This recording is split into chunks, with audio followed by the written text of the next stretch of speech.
Sarah, when you get the Substack chat up, will you let me know? Yep. I'm waiting for the notification. Okay. We're live on Instagram. There's Substack. Okay. Boom.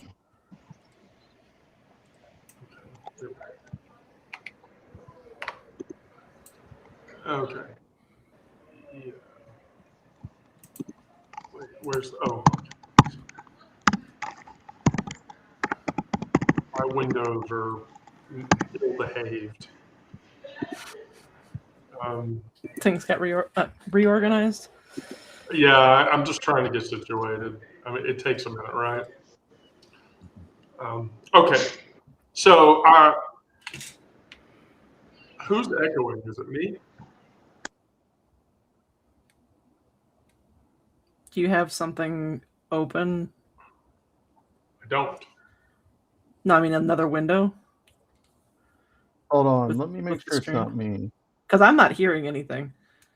Like, Hold on. not anything extra. I'm muted like everywhere. I think I'm muted everywhere. Let me see. Yeah. Okay, is that it? Hello? I don't hear any difference. Okay. Can you hear me though? I can hear you. Okay. I'm not sure. Everything's muted on my end. I don't know where you're getting an echo. Hello. Oh, you know what? I know what it is. I think I know what it is. Here, I'm going to close a bunch of fucking tabs. How many tabs do you have open? You know what? So we're actually going to talk about that. So, She has her MySpace open with the song looping, and that's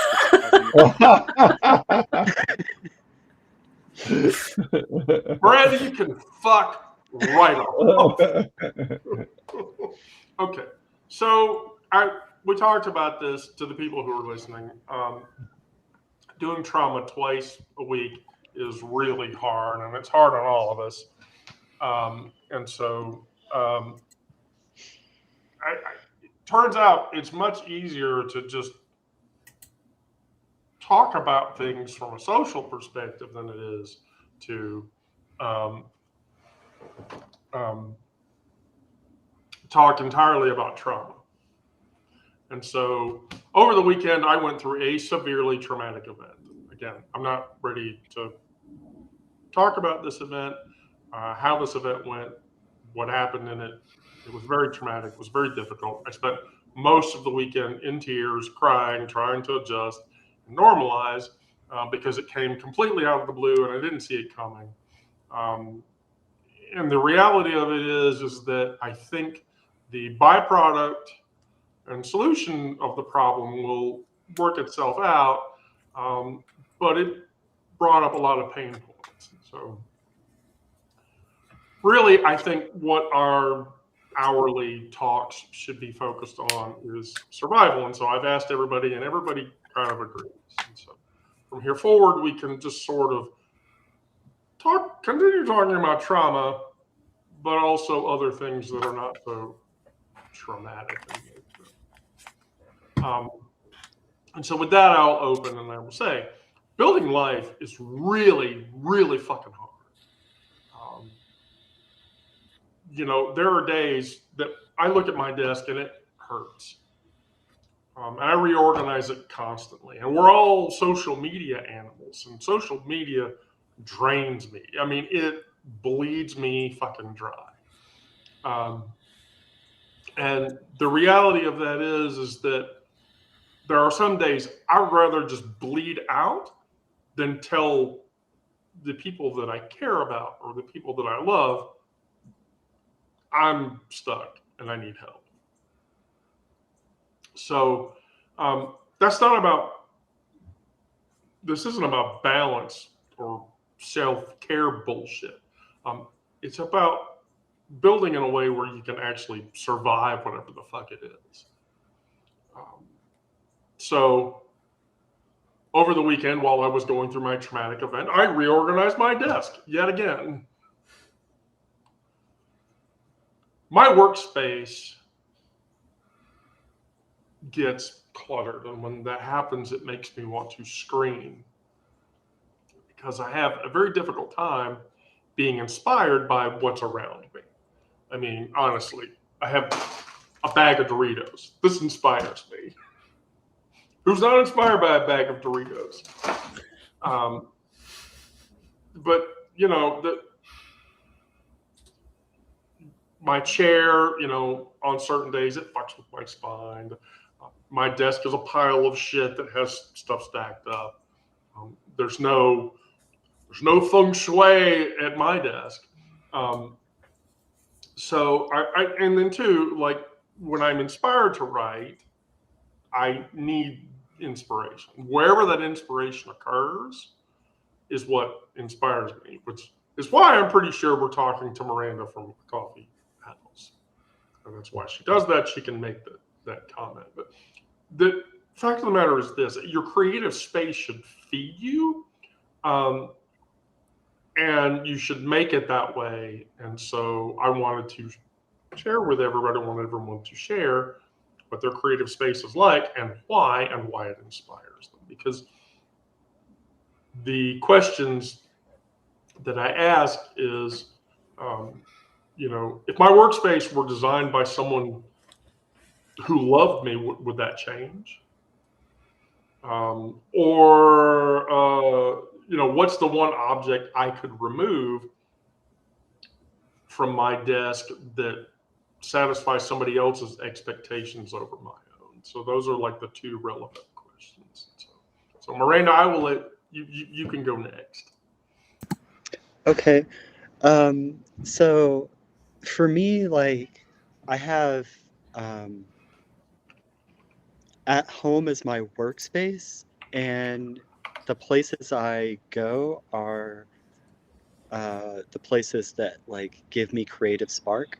So today, like on many of these lives, I'm at my local coffee shop that's just half a mile from where I live, and when the weather's decent, I walk over here, and just the act of like being uh, solitary and walking and people watching um, helps like get my creative juices flowing. Another space that's important to me is the park that's near our place. I walk my dog over there a couple times a day, and so like I go to these places and find that like that's where I'll get like a creative spark. Like I'll get um, one line of a poem will like pop into my head, and I'll um, jot that down in my notes app on my phone. Um, but then um, as far as like actually doing the work of writing um, and like drafting the rest of a poem or writing one of my memoir pieces. Um, I do most of that at home.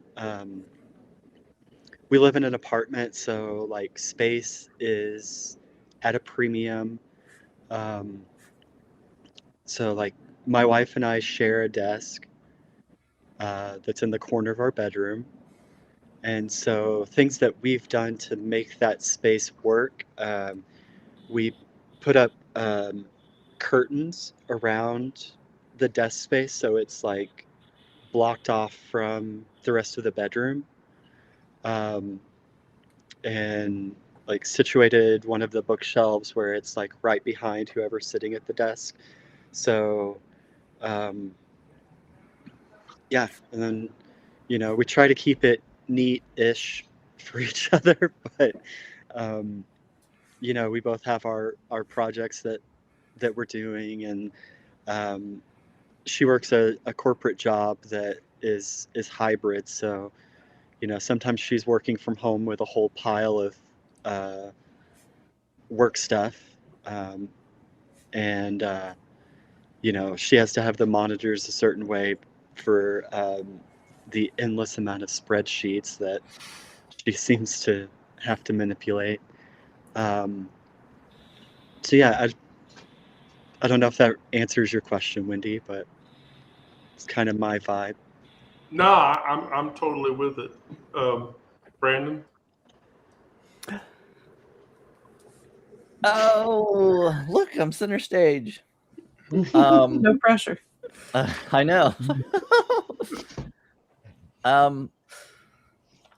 When I started working from home, I found it easier to go to a coffee shop or somewhere outside of my house to do my work. Partly because it was, it was. I know it seems kind of odd to say it, but I had more distractions at home than I did being in a coffee shop, because at home there were a lot of things I could be doing. A lot of, I don't know, laundry and dishes and cleaning the house or whatever. And I could justify, like, oh, I need to get this done, and that would take me away from my work.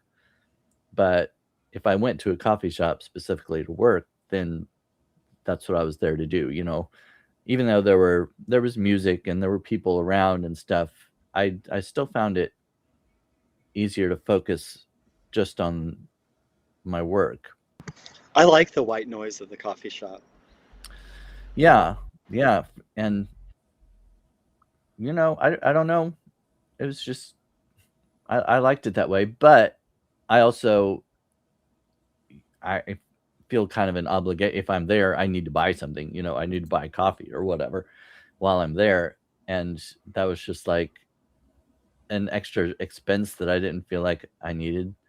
So this room that I'm in now was mainly used for storage. There was a bunch of stuff in here, and I finally just cleaned it all out and put a desk in front of. I'm facing a window right now, and put my desk in front of the window and got the bookshelf as my backdrop. And I thought that would be a cool kind of scene when I'm doing live videos and things like that, and make me look a little scholarly or something, with all these books and the globe there. And somebody mentioned one time that I was like, oh, he's got a globe, he must be smart.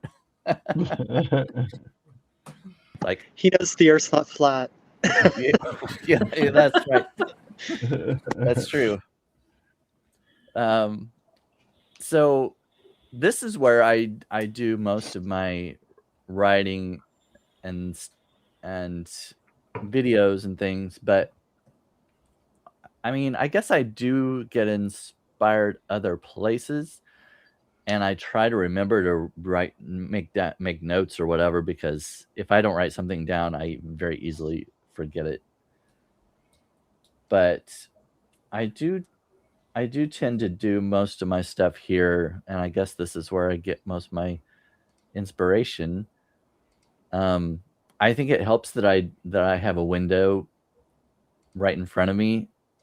It may be distracting for some people, but for me, I kind of need to look out at something while I'm thinking. I don't know if that makes a lot of sense, but I need a little more depth space to look out into. But a lot of times when I'm writing one article, it may spark something for another one. Basically, like at Christmas during December, I was writing one article about, I don't remember what it was about, something about Christmas, Santa or something. And as I was writing, I was like, oh, well, this kind of is going off in a different direction. This could be a completely different article. So I copy and cut and put that into another article, and that was a completely new one. And then I ended up getting 3 articles out of just one idea. And this, I don't know if there's, I really have a muse or anything. I don't think I have a personified muse, but I don't know. So I guess the question was about my space, basically, wasn't it? I kind of went off on. Because every time I see you, Brandon, it's just you and the wooden shelf behind you, which I mean, like sort of like when Jinx isn't alive, like she has like that shelf behind her and there's shit behind her and it's cool. And so, like, I look at your shelf and I think, that one, you have a globe. You have a globe on your shelf. And that's fucking cool to me. So, yeah, the globe was packed away somewhere in a cabinet. And I was like, I need to put this on the, it kind of goes with all the books and everything. So, yeah. I was going to say something else and I don't remember what it was now. Oh, sometimes there is a chair in here that I sometimes sit in that and go live. Especially for I usually do it for trauma talk actually, but today I just felt like sitting here. So there you go. How's that? okay. Oh, I get to sit in the hot seat. Yes, who's next? I'm just gonna randomly pick people. Wow. All right. Something that I thought of when Brandon was talking about where he's sitting and the backdrop and stuff is the fact that I am sitting in the void. Yeah. Always. I can't say that I have a specific place that I go to stimulate creativity. It mostly comes out of listening to music. That way I can, it kind of just comes anywhere. And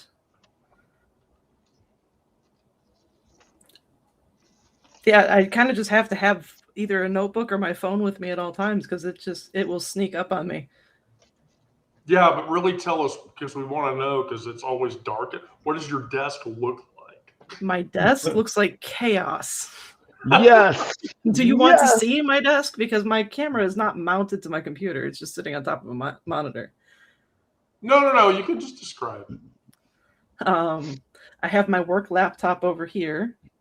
My tower for what I'm using, computer right here. Stack of miscellaneous things, including a large knife, a comb, and my wallet. Motrin, lots and lots of headphones, muscle rub, medication, phone stand, yeah, and an entire tower of paperwork and notebooks and miscellaneous electronics. You've seen my desk. How does it compare to my desk?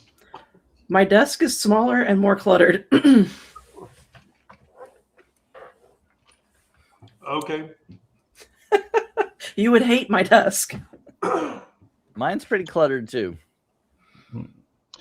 So I have to kind of work in chaos. I need to have music going and Substack lives going or something else going on a monitor.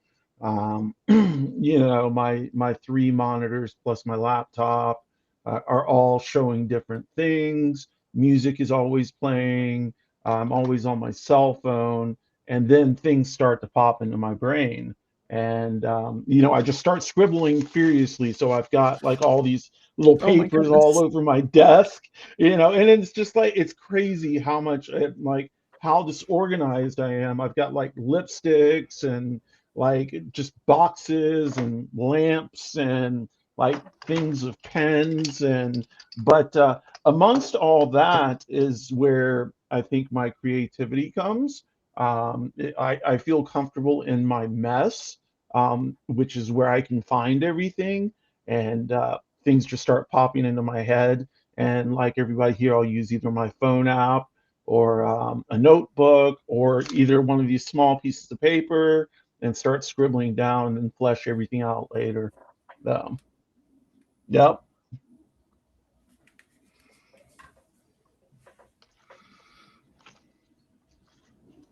I agree with that. So I'm going to move into our next point of topic. So social media.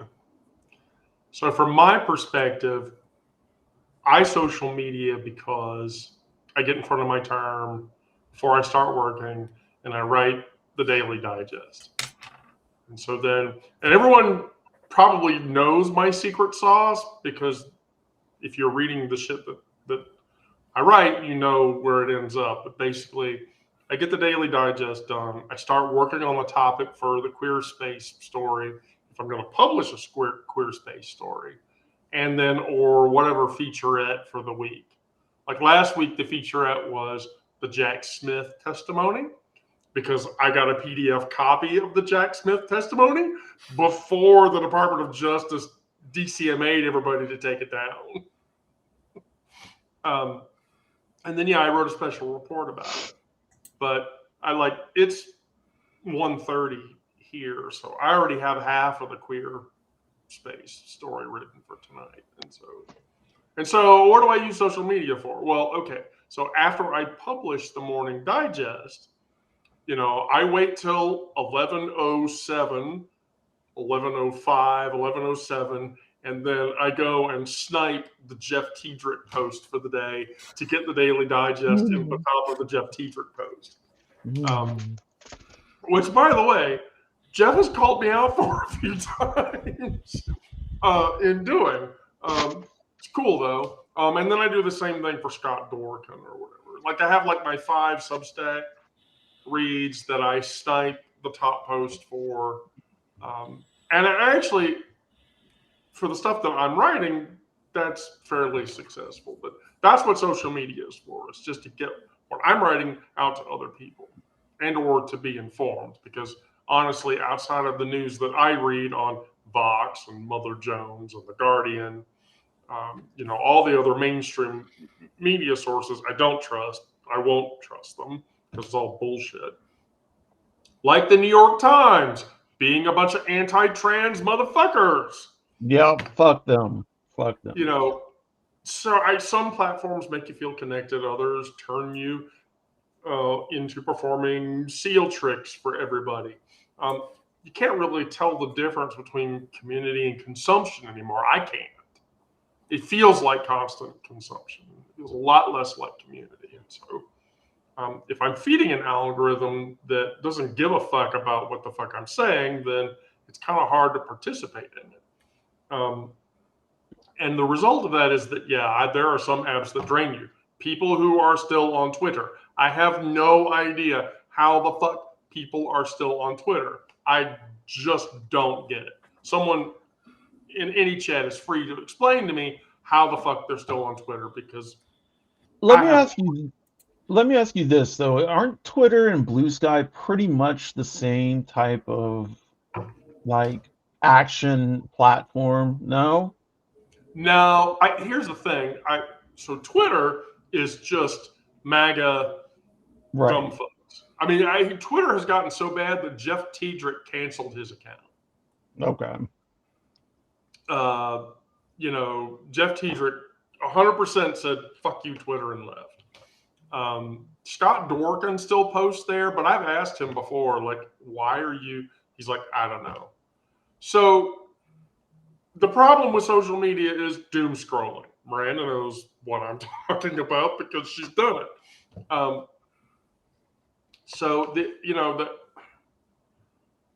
I hate saying this, but it's true. The master's tools will never dismantle the master's house. That statement holds true. Audre Lorde, by the way. Nice. And that's a reminder that platforms designed to extract and commodify will never truly liberate. The only way that we get liberated is by our own words and people reading our own words, whatever those words are and what capacity those words are. And no matter how hard we try to make them serve us, they won't. So, Brandon?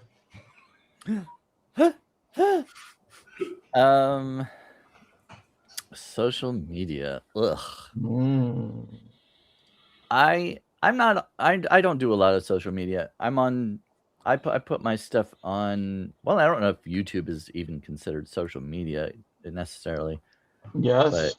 Yes. I put my stuff on there, well, partly because it's just easy from Substack, it just automatically uploads to that. So, like, okay, I don't have a big following on there, but some of the clips and stuff get a lot of views and but I don't do a lot with it. I put videos on TikTok and some of those do well. But and I like TikTok. I like scrolling through and seeing a lot of the funny videos and stuff. But yeah, I'm not on. I don't do Facebook. I can't stand it. Can't stand Mark Zuckerberg, anything he's associated with. I just don't want to have anything to do with it. And I'm on LinkedIn. I don't use it as a social media, although I know it's supposed to be like a professional kind of website, but there's a Corporate lot Facebook. Huh? It's corporate Facebook. Yeah, it is. Yeah, it is. I still use it. Like I'll upload my videos and my articles and things on it. I don't get a lot of views from it, but from my statistics, I can see that I've gotten some, so I still do it.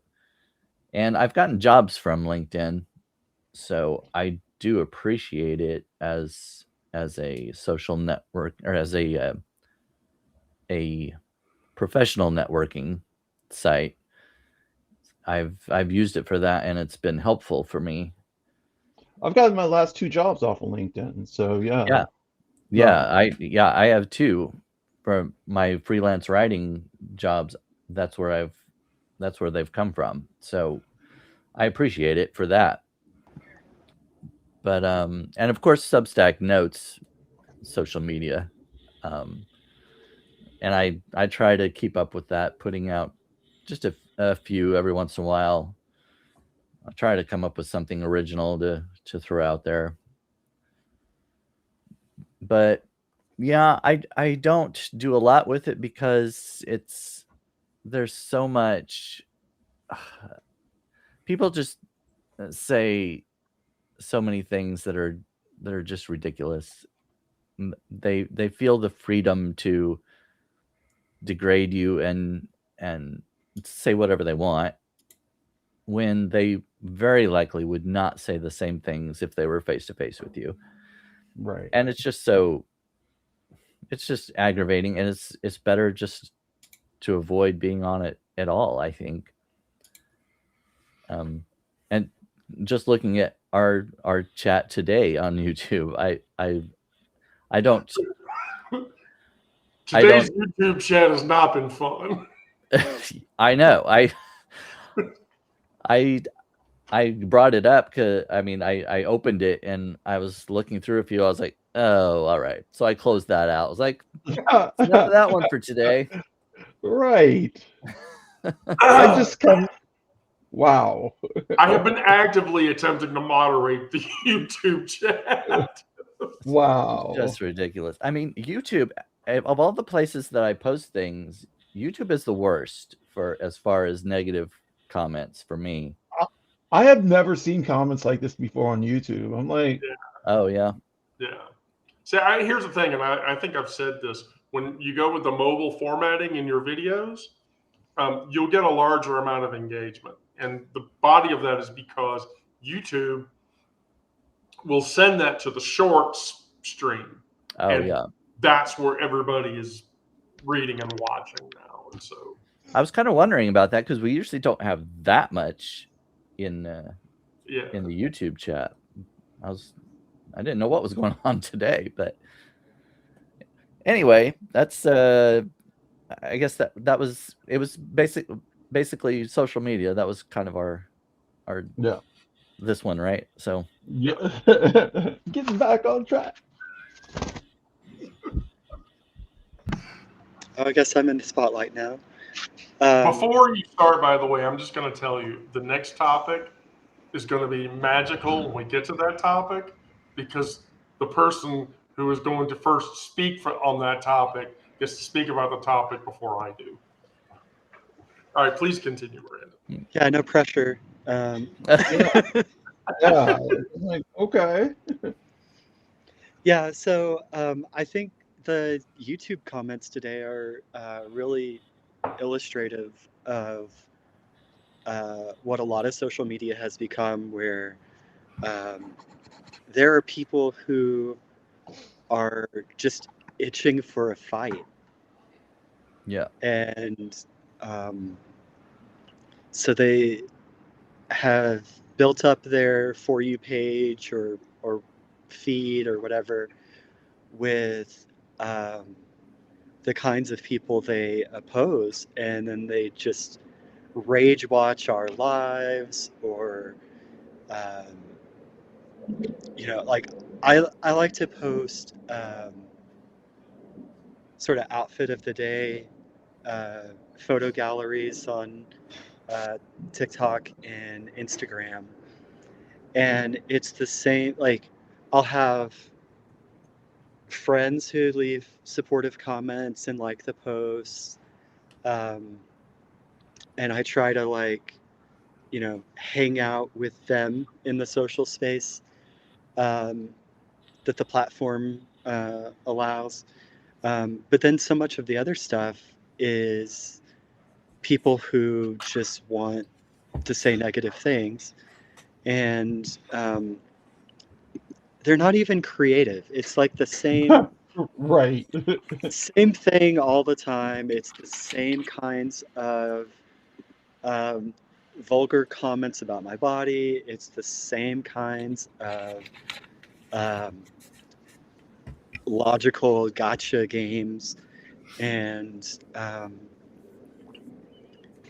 for the most part, I don't engage. If they leave comments uh, on my post, then I just delete the comments and move on. Um, there are a couple of creators whose TikTok lives I watch, um, and one or two that I moderate their chats for them. Um, and with the lives, sometimes you can turn those sort of combative things into a real conversation. Um, once you get through like the bots, and then the people who are like so close-minded that they're not even going to like listen to anything you say. But occasionally you'll find someone out there who is really questioning um, what their preconceived notions are, and you just hope that maybe uh, you can show them something positive, and that's the most hopeful outcome. um, yeah. So anyway, I just try to minimize um, the combative stuff, and try to seek out good conversations in as much as that's possible in an algorithmic world. I think that's a reasonable expectation. I mean, I have to tell you, I don't scroll TikTok much anymore because we're creeping up on the March transition. And pretty much after the March transition, I won't be scrolling through TikTok. Whenever they do the app turnover, Yeah. I'll have like the app preserved to never update on my phone, and then I will use a VPN to browse that data. I will not update to the Oracle approved app. So, but then too, whenever I see your Instagram posts, I always favorite your Instagram picture. So, yeah, I agree with that. It's social media burnout.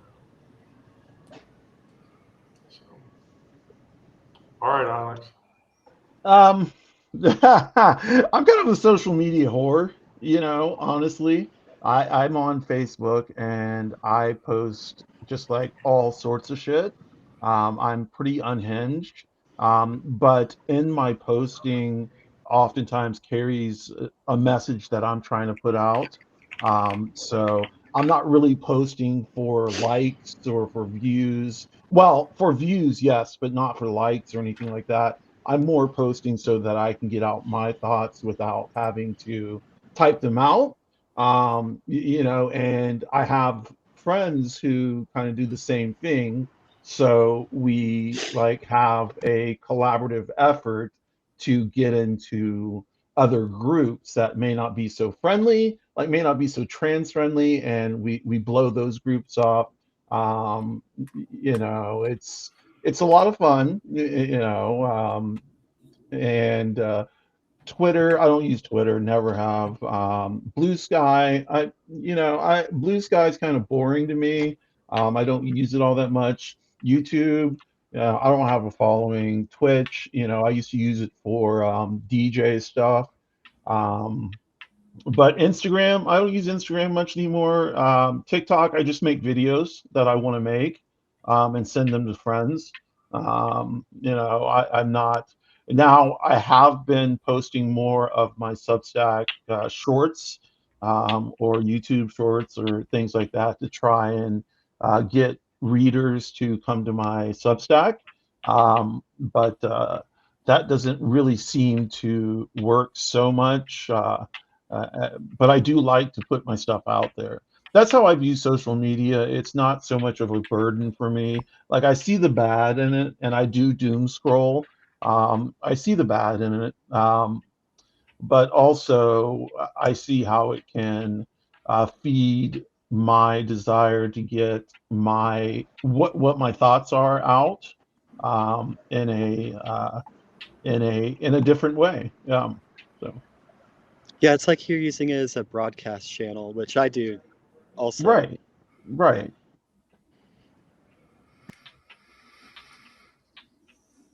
Okay, now I'm not talking into mute. Okay, now we're going to go to the next subject. And the next subject is much more positive, for which I'm about to put on a leading expert on the topic.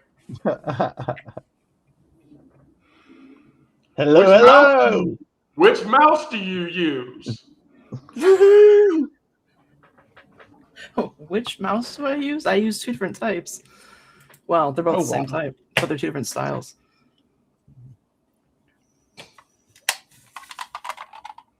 That's the one I use for work. Oh my God, it's horrific. That's an old school mouse. I like That's it. not even the most old school that I've used. Like the one that I used to use was set up more like this, but it was boxy, but the ball was in the middle and the buttons were on either side. That's how mine is. Like, look, it's got like buttons here and like the ball is right here. Yeah, but it was on top, so you have to like use the ball with the two middle fingers and then push the buttons with these two. Okay. Were you using these two middle fingers to move the ball? Because I feel like if you've been doing that. Actually, three. Three? One in the If you're using these two fingers and you've been doing that for a while, I think you should be aware of something.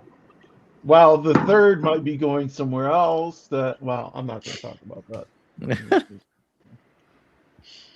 Keep your nails smooth. Just there we go. There we go. But there's two different colors.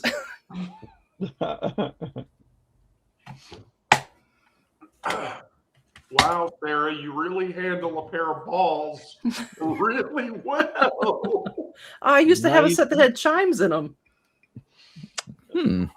Well, I wish I had those when I had them. Like just to go jingling-a-ling. I'm sorry, I'm not being transphobic to anybody by saying that.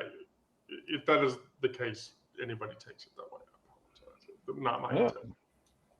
Yeah, not my intent at all. So yeah, I'll cop to it. Here's the funny thing. So I have a unique input methodology. So like everybody else, yes, I use a trackball gamer mouse with like 8 buttons because I play video games. But here's the thing, and Miranda has seen this because I've shown it to her, but I have this cool keyboard that is emulatory of a Commodore 64 because I'm a computing person and I'm old. But here's the deal, and this is kind of cool. When I bought this keyboard, it included 2 big red buttons that can be configured for anything. And so I have these 2 red buttons immediately configured for random stuff. But on top of that, they added, I know this is bad, but a little joystick Oh, that can also cute. be randomly configured. And so that's my desk setup is that I have the 2 red buttons specifically environmentally configured to 2 emergency actions that hitting those buttons will take care of. I think I'm probably going to map one of these big red buttons to ban user on YouTube. Ban active user on YouTube for dropping comments into the comment sections that are ill-advised. But yeah. right. So now I have to know. Brandon, do you use a mouse, and if you do, what kind? Well, If you use My a mouse, balls you are- double click it. my balls are not 2 different colors, and they do not have chimes. I don't have a mouse. I use my laptop's pad thing. Which- Trackpad is the term. What is it? Trackpad. I thought it was a Trackpad. touchpad. Trackpad, Touchpad, whatever it is. trackpad. Yeah. I use that. I don't have a mouse, and I don't. It's sometimes the pad is kind of annoying, but I'm used to it, so that's what I'm sticking with, I guess. So that's not a very exciting answer, but the only mice that I have around are the ones that Zoe leaves on my doorstep. Mhm. The dead ones, sometimes live, but usually dead. Go on, Alex. Um, Show your mouse again.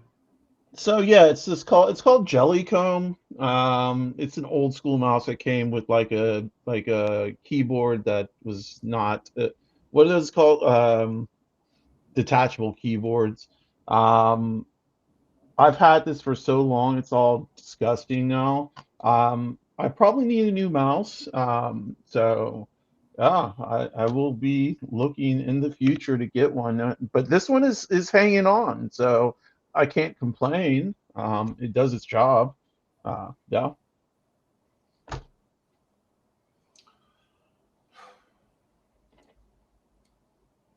All right. Well, we'll go right to today's hard topic. I picked it for the end so that we can focus on it. And that's you're going through the day and some bullshit happens and you reach out to the person that, or you choose not to. So you text your person, I'm having a hard time. That's it. The issue of not reaching out to ask for help is a problem that I think a lot of us go through. There's this, I don't know, categorical belief, and I think this comes from capitalism, that suffering is the way to success. That if you suffer enough, you will succeed. And if you don't suffer enough, you're fundamentally broken, and you failed at being a human being. And I think that we've internalized this myth, that independence means never actually showing your soft underside. And so what happens? You drown quietly. I did over this weekend. I had an existential crisis moment that came completely out of the blue, and I did not deal with it. And so, I didn't want to reach out to the people that, um, that I would rely on to help me with that situation because, I didn't really feel like I had anyone to turn to. And so you drown quietly. I mean, I had convinced myself that struggling alone is somehow more noble than just asking people, I'm in trouble and I have a problem. And the fact of the matter is, that's bullshit. It's total bullshit. 100%. We can disagree and still love each other unless your disagreement is rooted in my oppression and denial of my humanity and the right to exist. James Baldwin. There we go. Understanding that community isn't about perfection. It's about just showing up for each other's humanity, because that's what you do. And so, I ask myself, who have I helped recently? And would I judge them for asking me for help if they were in trouble? And the answer to that question is no. And what's the worst thing I believe about myself that asking for help would confirm? If I asked for help, the most horrible thing about myself is that I need that help. And as a mother to 3 kids and others, I can't deal with that concept. I can't handle not being able to help somebody because I'm in trouble. And so then I ask myself, my therapist asked me, when was the last time I let someone see me struggle? And what actually happened, they asked me, are you okay? What can I do? And so I have to rest away from that fact that asking for help is a problem. And so then I said to myself, I asked, if asking for help is weak, what does that make people who have asked me for help? It doesn't make them weak. That's self. No. And so that was my experience this weekend. And it was hard. And there was a lot of pain involved. And so, yeah, I agree with Eileen. You can't help if the bucket's empty.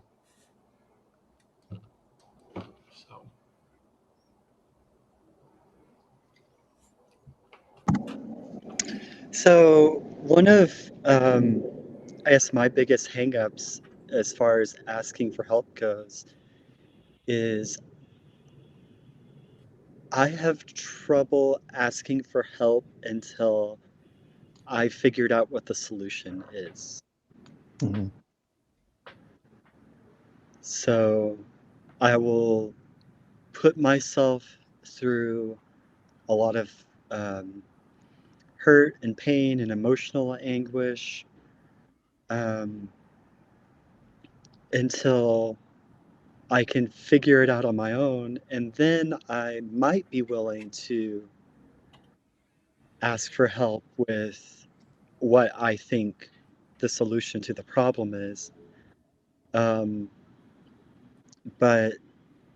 and I know that that's something I need to work on, and that sometimes the answer that I come up with isn't really the best answer. It's just the one that I'm in control of. So, definitely need to work on asking for help when I'm most vulnerable. Yeah.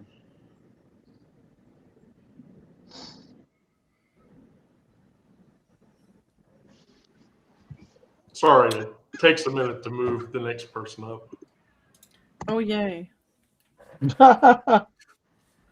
Something that struck me when you were talking about how capitalism kind of makes it so that we feel like we shouldn't ask for help is that slogan of no pain, no gain.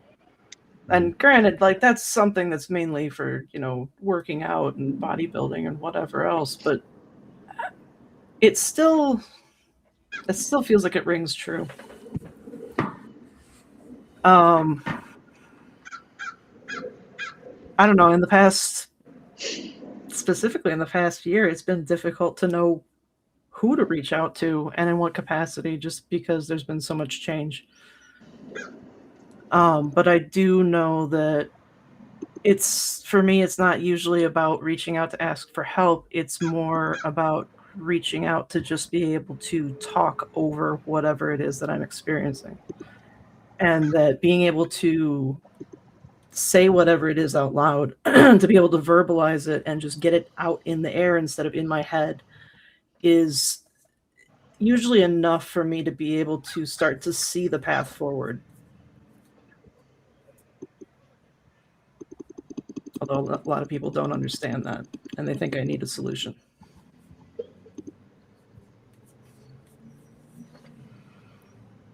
I think that's the same for anybody. I really do.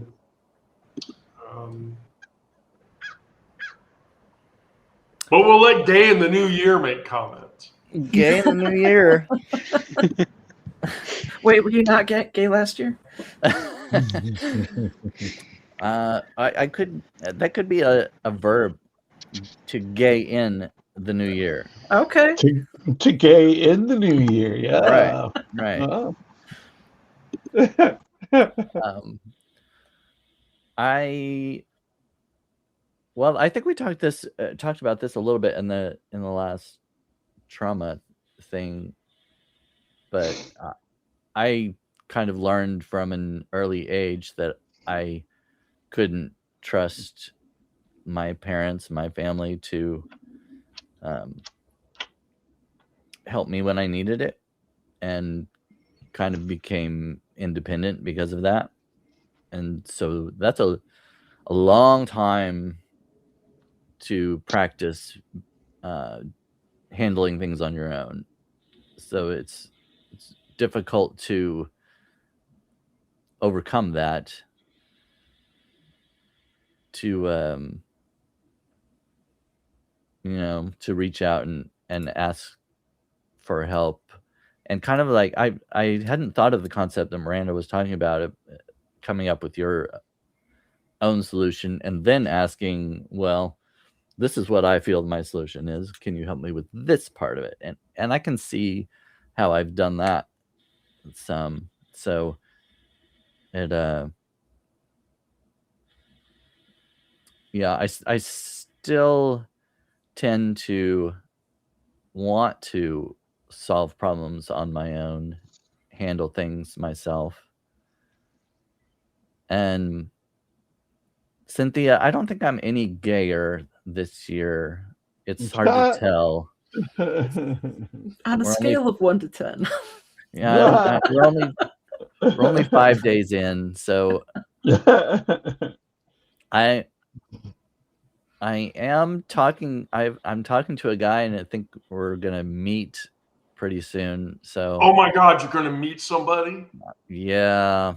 Yay! That'll be interesting. So.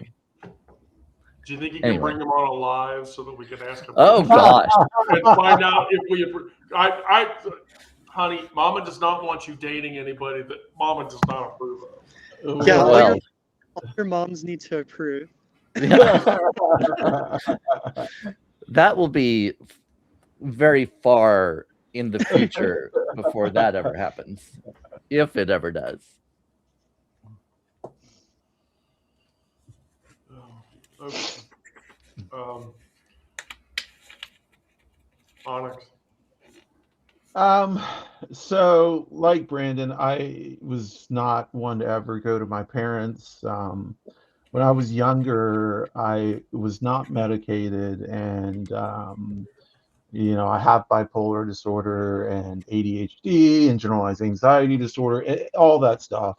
But what that meant is I was swinging up and down, not really knowing who to trust or what to do. So everything stayed bottled up. What I've tried to do in the last like 3 to 5 years is to open up more, allow myself to be open. Um, Allow myself to experience everything, the hurt, the ache, the pain, the ecstasy, the joy, all of it. And I keep on saying, like, I'm a walking, leaking tear duct, and I am. I will cry at just about anything. I feel like I'm allowing myself to feel my emotions. And, when things come out of the woodwork and hit me hard, um, I tend to allow it to hit me and allow it to sit within me. And then, like Sarah said, just talk it out, whether it's with my therapist or a friend. I just want to talk. And by talking, it releases some of the negative aspects of that pain, and makes it more bearable. Um, so, yeah, I think a lot of talking has helped me. A lot of introspection, from just being like closed in for so long. For so long, I was just within my head, and to a certain extent, I still am. But I've been working on releasing that so that people can kind of get a better read of who I am. And by people coming to me, it also allows me to bounce ideas off of them. So it's like a symbiosis, a symbiotic type of relationship.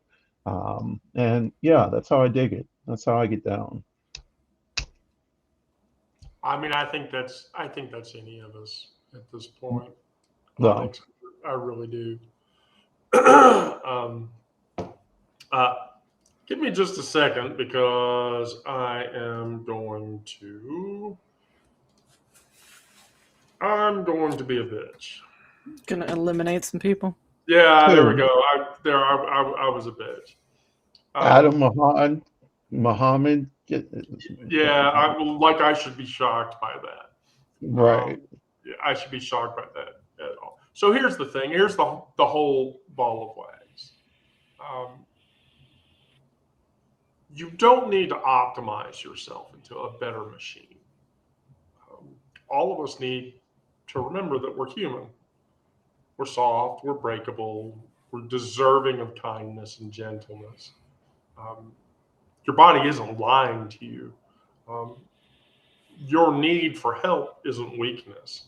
Um, the life that we live um, isn't the only option available.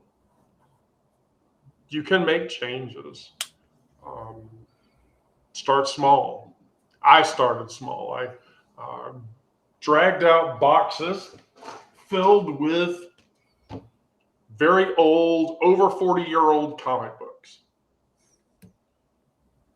that are actually kind of cool. Bloodshot was a great uh, Valiant Comics title from the early '90s. Miranda didn't see it. I'm gonna prove to Miranda that I'm old. Is I have a comic book from 1992 in the Valiant capacity, um, and so I have gone to cataloging, um, um, um, uh, those, and then reorganizing aspects of the house, um, so that things work in a better space and they actually flow better. But um, liberation isn't a destination. It's choosing yourself, whether you do that over and over, until it becomes muscle memory, and then you just do it. So, Miranda, do you have anything to add? No. Mm. Brandon? I don't think so. So are you going to bring him on a live? When are you meeting the guy? I I Now I think just want to know. I think on Wednesday. Wednesday. Yeah. Coffee shop? Yes, exactly. Very nice. Yeah. Okay, how long have you been talking to him? Oh no. I can't remember when I met him on a dating app, and we both matched. We liked each other or whatever, and I took your advice and I created a Google number to give him because I didn't want to give him my own number. That's a So good idea. Yeah. I Safety created- first. Yeah. Safety so- first, definitely. So I have a story to share over your gay in the new year. Oh When I well, saw that, go ahead, please get it off me. No, you reminded me of my friend Dave. And I think I've told stories about Dave before, but this one is specific. And so a very long time ago, Kira and I worked together. And we worked with a guy named Dave. Now, Dave, precluding the fact that I never knew that Bubba was gay, is probably really the first gay person I'd ever worked with in my life. And so we were working one day, and Dave was on vacation or whatever, and we had a coworker named Zach. And we were sitting around the conference table, and Zach was like, "Oh, Dave's not here. Where is he?" And I went, "Oh, he's gone down to Florida. He's probably got some guy's legs wrapped around him or something, and he's having a good time." And Zach looked at Kira and I, because Kira nodded and agreed with me. And he basically said, "Wait, are you saying that he's gay?" And I'm like, "Yeah. You shouldn't say that about somebody if you don't know that they're gay." And I'm like, are we talking about the same person?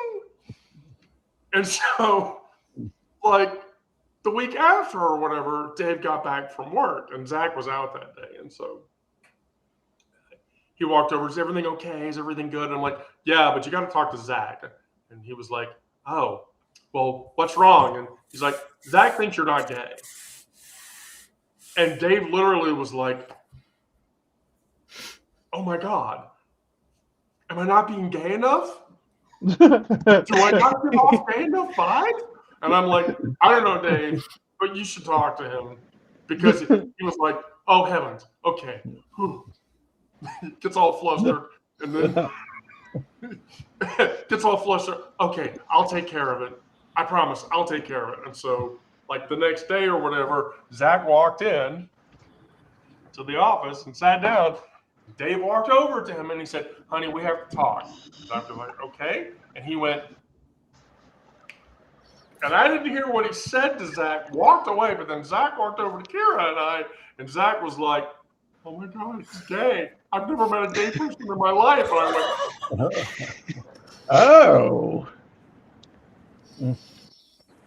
so there are times when we're having live sessions, Brandon. You remind me very much of Dave because you're as animated and colorful as he was, and I think it's beautiful. I think it's beautiful. And if you're dating somebody, I totally you need you need to do a live. We need to do a live with him one time. If that turns into a serious, he's there while we're doing a live session, you need to get him to. Well, it'll probably be a while before I even tell him that I'm doing any of this.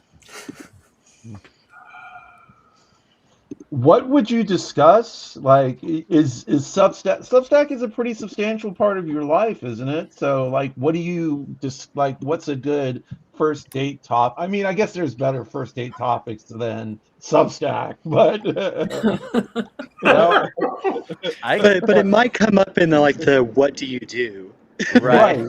Well, yeah, so I I- feel like, Brandon, you have to tell him you're a writer if you haven't already, I right? can tell Yeah. him. I can tell him that I'm a freelance writer, and Right.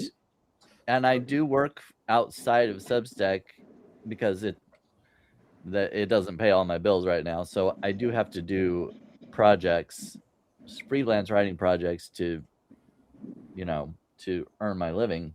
So I will tell him that much. in I the just- beginning. Yeah. Right. In the Right. beginning. Right. Yeah. Oh, and Zen GD, yes, I am gay.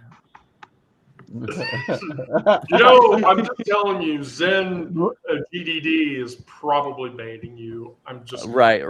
I What? know. I just I might as well answer the Hold on. question. Hold on, Brandon. He might be baiting you. Oh, Let's let's just go ahead and confirm it, Brandon. You know, Yeah, let might everybody as well. know. Yes. You know what, Brandon? Here's the thing. I'm just gonna say, okay. I think you're beautiful. I do too. More than your orientation, I just think you're beautiful. Yeah, I do too. Gonna make Thank him you. blush. Thank All right. Well, cool. So I just heard something that was weird. Anyway, so next Thursday at 1:00. Does that time still work for people? And do we like this formatting of topic discussion? I Did like you say this. this I Thursday do. or next Thursday? No. She said next Thursday, but she meant this Thursday. This Thursday coming. Oh, okay. Yes, this Thursday coming at 1:00. I like am. this format. I think it keeps it moving and allows us to go as light or as deep as we want to in a topic. Right. There we go. Yeah. Well, I'm just going to tell you, I'm pretty much going to say that I'm ready to add Friday at 1:00 to the sessions thread. And then those are going to be the live sessions that I do. Because I'm not gonna do nightlies anymore. I'm burned out on nightly live sessions. And the stuff that I'm writing is way more important than doing engagement. I mean, I love talking specifically to the four of you. That's why I want to keep doing that. But so I'm going to update the live schedule to 1:00 Monday, Thursday, and Friday, with an ad hoc live session on the weekends, maybe. And that one, even then, I would probably do at 1:00. And then your random gaming things in the evening. Yeah, and I'm still doing random gaming shit in the evening or whatever, 'cause I'm stuck in a game that I can't get out of, and I actually got Sarah addicted to it. I don't know that I'm addicted to it, but I'm playing it. Yeah, we'll see how that plays out. So, I mean, Onyx was watching me play yesterday. I watched Baldur's Gate, which I thought was fucking rad. I've never seen that before, and I can see why gamers get into the storyline now. That was fun. The other one I was confused as hell, so I don't know how to do that one. That's the one that Wendy got me started on. No. so yeah, Endless Space is a 4X, which if you don't know what a 4X game is, that's a genre. So explore, expand, exploit, and exterminate. It's basically Well, a longer iteration of what the genre of games that are called real-time strategy games. It's a real-time strategy stretched out way over a longer span of game time. So Yeah, but that's what I do. I mean, I play video games and then people get addicted to them. So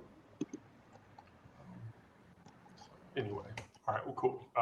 With that, I don't have anything else to close. Does anybody else have anything? So Wednesday. So if we do a live on Thursday, you'll be able to comment, Brandon. On Thursday? Yes. Yes, I think so. Okay. Well, I definitely want that live. I would definitely want that live. Oh yeah. Oh, I definitely. Well, let's agree. Like Brandon, even if it doesn't go great, let's still just talk. I'll talk about it somewhat. I'm gonna edit it. Yeah, I'm gonna edit myself. Okay, that's fine. That's fine.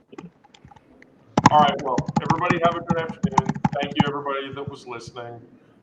Thank you, all of the people on the YouTube live who were listening and made stupid comments. A bunch of you are on timeouts for 24 hours because I'm sorry if you're gonna say shit like that. Fuck you. Yeah, Yeah, Go in the corner. we'll see you again Thursday to troll us some more. Yes. Right. You can pull And away then all you'll get you put in want. the corner I again. give a shit. That's fine. Come on by. And so then, Sarah, if you will ball up the appropriate item and send the appropriate item to everybody, I'll get the episode posted here in about an hour or two once that's done. Thank you all. I love you all, and everyone Love you. Bye. be safe out there. Bye.